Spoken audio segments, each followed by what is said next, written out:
Oi, aina nangbu matam amada thamoi sengna nungsikibani.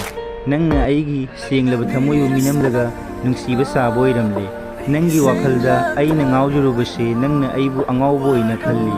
Adubu nanga punsimagi hingminage khallubani. Adubu nangdi nasagi ahenba paisa paiba nupa thiraga chen ngammi.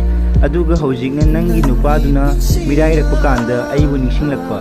Adubu nangna matam amada aise sel amadi paisa paide haina aibu thadoglaga ahenba paisa paiba nupa thiraga chenba ngammi. Nangi thamoida yamna kalliko. Aduga hojikna aina paisa pairakpa matamdana aigi inaka lake haiba. Aduro nangna aibu nungsirise. Nupina khoigi thamoi sidi ngammiko. Hojikti aigi inaka lakpa yaroi maramdi nangsi aigi nupini haibada matik chade.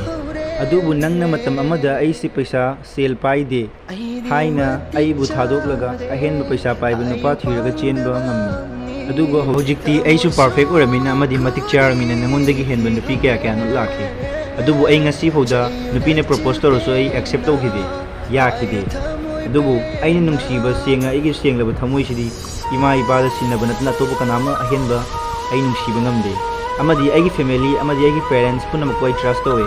Topai kanam da trust tawde. Hojikti nang aibu senga nungsirasu nungsidrasu ai nangu mawa lawde. Nangu nupibu ai jumhan de yawe.